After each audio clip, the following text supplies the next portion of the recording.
आजच्या चर्चेत आपलं स्वागत आहे. आज आपण श्रोत्यांनी पाठवलेल्या स्रोतांच्या आधारे एका अशा प्रश्नावर बोलणार आहोत जो ऐकायला खूप विचित्र वाटेल. प्रश्न असा आहे की एखादी व्यक्ती देवासाठी शहीद होऊनही ख्रिस्ताची वधू ठरू शकत नाही, हे शक्य आहे का खरंच? हा प्रश्न बायबलमधील प्रकटीकरण या पुस्तकातल्या काही वचनांवर आधारित आहे. चला या गुंतागुंतीच्या विषयाची जरा उकल करूया. हो, आणि ही चर्चा सुरू करण्यापूर्वी म्हणजे स्रोतांमध्ये दिलेल्या काही गोष्टी स्पष्ट करणं महत्त्वाचं आहे, जेणेकरून आपण सगळे एकाच पानावर असू. पहिली गोष्ट म्हणजे या चर्चेत जिथे आपण शुभ्र वस्त्र किंवा झगा असं म्हणू, त्याचा अर्थ आत्मिक शरीर असा घेतला गेला आहे, म्हणजे पुनरुत्थान झाल्यावर जे शरीर मिळतं ते. दुसरी गोष्ट, ही चर्चा फक्त त्या शहीद साक्षीदारांबद्दल आहे जे पहिल्या पुनरुत्थानात सहभागी होतात. आणि तिसरी सगळ्यात महत्त्वाची गोष्ट म्हणजे यावर दोन म्हणजे पूर्णपणे विरुद्ध मतप्रवाह आहेत. अच्छा, म्हणजे याचं सरळ हो किंवा नाही असं काही उत्तर नाहीये.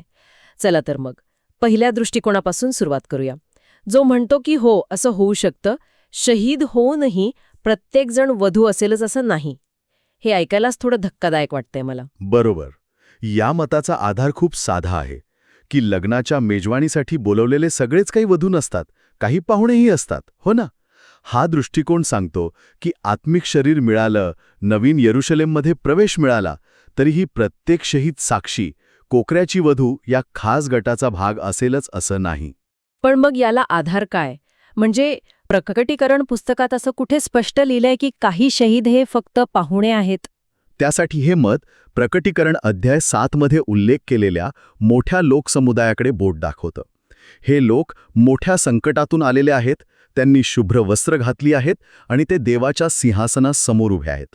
म्हणजे ते शहीद आहेत आणि स्वर्गात आहेत. तरीही या मतानुसार ते वधू नाहीत, ते आहेत लग्नातील सन्मानित पाहुणे. ठीक आहे, पण ते वधू नाहीत हे नक्की कशावरून ठरवलं जातंय?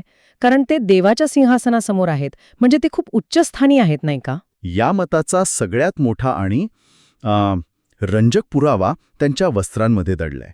स्रोतांनुसार वेगवेगळ्या गटांनी घातलेल्या वस्त्रांचं वर्णन करण्यासाठी जे मूळ ग्रीक शब्द वापरलेत त्यात खूप मोठा फरक आहे. अरे वा, म्हणजे फक्त कपड्यांच्या उल्लेखावरून एवढा मोठा निष्कर्ष काढला जातोय. हे तर एखाद्या गुप्तहेराच्या कथेसारखं आहे. काय फरक आहे नक्की या वस्त्रांमध्ये? फरक खूप मोठा आहे. प्रकटीकरण अध्याय 19 नुसार वधू तेजस्वी व शुद्ध तागाचे वस्त्र घालते. त्यासाठी मूळ ग्रीक शब्द आहेत लॅम्प्रॉस, कॅथारॉस, बेसिनोस. लॅम्प्रॉस? हो, लॅम्प्रॉस हा शब्द महत्वाचा आहे. याचा अर्थ होतो तेजस्वी, लखलखीत किंवा चमकदार. आता याची तुलना करा त्या मोठ्या लोकसमुदायाच्या वस्त्रांशी. त्यांच्यासाठी फक्त ल्युकोस्टोले हा शब्द वापरलाय. ल्युकोस्टोले? हो, जिथे ल्युकोसचा अर्थ केवळ शुभ्र किंवा पांढरा आहे. त्यात तेजस्वीपणाचा उल्लेख नाही. थांबा, म्हणजे एका बाजूला चमकदार, तेजस्वी वस्त्र आहे आणि दुसऱ्या बाजूला फक्त पांढरं वस्त्र. तर पहिल्या मतानुसार हा फक्त रंगाचा फरक नाही, तर वैभवाच्या पातळीतला फरक आहे. म्हणजे जसे एका साध्या पांढऱ्या दिव्यामध्ये आणि एका तेजस्वी लखलखीत हिऱ्यामध्ये फरक असतो तसा. अगदी बरोबर. हा युक्तिवाद असा आहे की हा भाषेतील किरकोळ फरक नाहीये, तर स्वर्गीय स्थिती आणि वैभवातला मोठा फरक दाखवतो. वधूचं शरीर हिऱ्यासारखं तेजस्वी आहे, तर इतर शहीदांचं शरीर शुभ्र आहे, पण त्यात ती चमक नाही.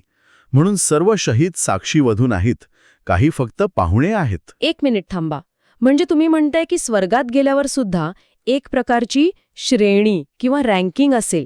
मला वाटलं होतं की तिथे सगळे समान असतील. हा विचार थोडा धक्कादायक नाही का? हे एका आध्यात्मिक पदानुक्रमासारखं वाटतंय. हो, आणि हे मत त्या पदानुक्रमाचं समर्थनच करतं. त्यासाठी करिंथकरांचं पत्र आहे ना, त्यातल्या अध्याय 15 वचन 41चा संदर्भ दिला जातो. त्यात स्पष्ट म्हटलंय की ताऱ्या-ताऱ्यांच्या वैभवात अंतर आहे. या मतानुसार जसं आकाशात प्रत्येक ताऱ्याचं तेज वेगळं असतं, तसंच पुनरुत्थान झालेल्यांच्या आत्मिक शरीराचं वैभवही वेगळं असेल. ज्यांनी पृथ्वीवर सर्वात जास्त निष्ठा दाखवली, फक्त तेच शहीद साक्षी वधू बनण्याचा सन्मान मिळवतील आणि त्यांना ते लॅम्प्रॉस म्हणजे अधिक तेजस्वी शरीर मिळेल. इथे मोबदला हा केलेल्या कृत्यांवर अवलंबून आहे. म्हणजे एक खास निवडक गट आहे, जो वधू आहे, ज्यांचं कार्य श्रेष्ठ, त्यांचं शरीर आणि वैभवही श्रेष्ठ. पण यामुळे एक गोंधळ नाही का निर्माण होत? जर ते शहीद आहेत, देवासाठी त्यांनी प्राण दिले आहेत, तरीही त्यांना वधूचा दर्जा मिळत नसेल तर मग हा सर्वोच्च त्याग नाहीये का? हा युक्तिवाद थोडा कठोर वाटतोय. आणि सगळ्यात मोठा प्रश्न, स्रोतानुसार तो मोठा लोकसमुदाय देवाच्या सिंहासनासमोर उभा आहे, जो नवीन येरुशलेम शहरात आहे. मग जर फक्त वधूलाच शहरात प्रवेश असेल तर हे पाहुणे तिथे आत काय करत आहेत? आणि तुमच्या याच प्रश्नावर दुसरं मत पूर्णपणे वेगळा दृष्टिकोन मांडतं. खरं तर याच प्रश्नामुळे दुसऱ्या मताचा जन्म झालाय. हे मत म्हणतं की पहिला युक्तिवाद तार्किकदृष्ट्या टिकत नाही. तो कसा? या दुसऱ्या अधिक समावेशक वाटणाऱ्या मतानुसार जे पहिल्या पुनरुत्थानात उठवले जातात आणि नवीन येरुशलेममध्ये प्रवेश करतात ते सर्वजण मिळून वधू आहेत, कोणीही वेगळं नाही. त्यांच्या मते त्या मोठ्या लोकसमुदायाच्या स्थानाकडे दुर्लक्ष करून चालणार नाही. ते कुठे उभे आहेत? देवाच्या सिंहासनासमोर. आणि ते सिंहासन कुठे आहे? पवित्र शहरात, नवीन येरुशलेममध्ये. आणि नवीन येरुशलेममध्ये प्रवेशाचे नियम खूप कडक आहेत, बरोबर? अगदी बरोबर. स्रोतांनुसार नवीन येरुशलेममध्ये फक्त राजा व याजक प्रवेश करू शकतात. आणि हे राजा व याजक म्हणजेच कोकऱ्याची वधू आहेत. या शहरात पाहुण्यांना किंवा बाहेरच्या लोकांना प्रवेश नाही.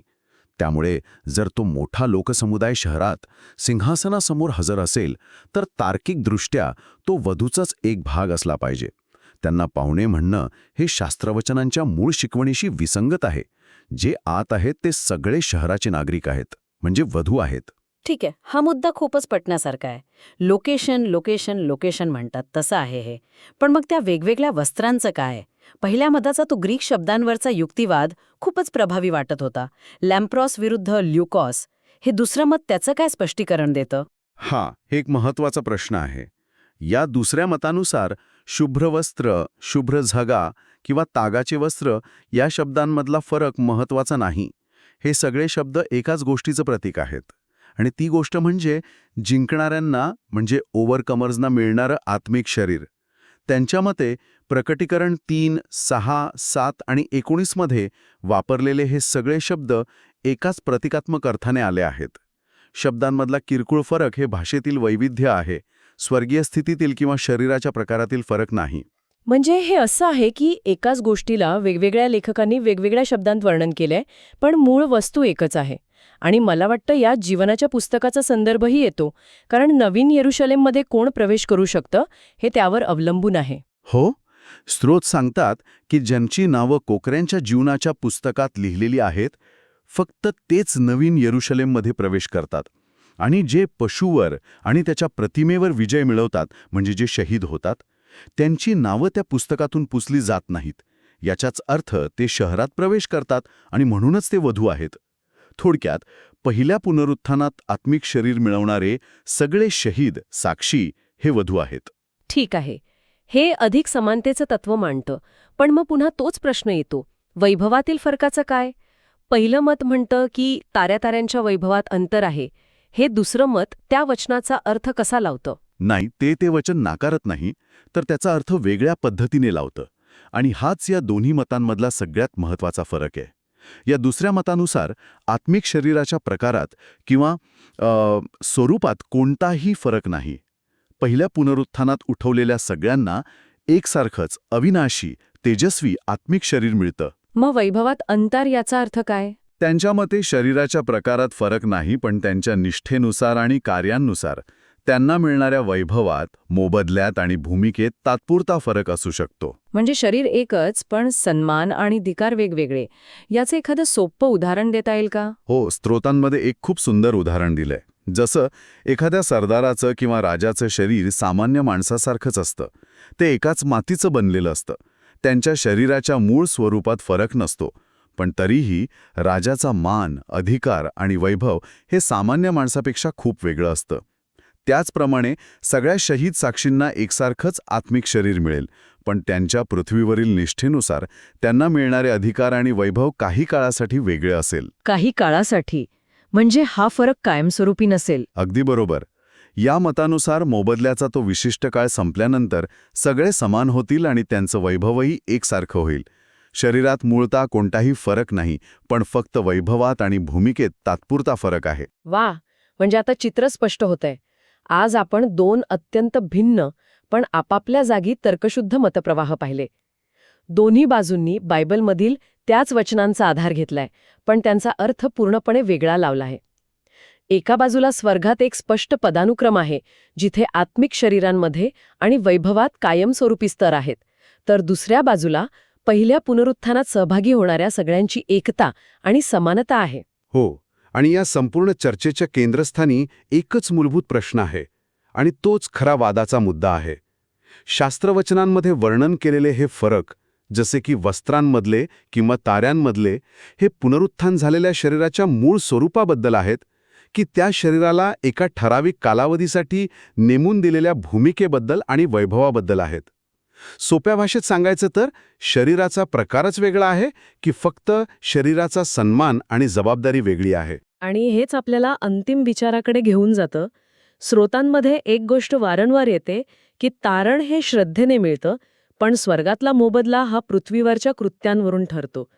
यावर आधारित एक विचार करण्यासारखा प्रश्न उरतोच की जर असं असेल तर एखाद्या व्यक्तीचं अनंत काळातील अस्तित्व या दोन गोष्टींशी कसं जोडलेलं आहे. आपली पृथ्वीवरची निष्ठा आणि त्याग स्वर्गातल्या आपल्या शरीराचं मूळ स्वरूपच ठरवते की स्वर्गीय समाजात केवळ आपली भूमिका आणि सन्मान ठरवते. हा प्रश्न आपल्याला खरोखरच विचारात पाडून जातो, नाही का?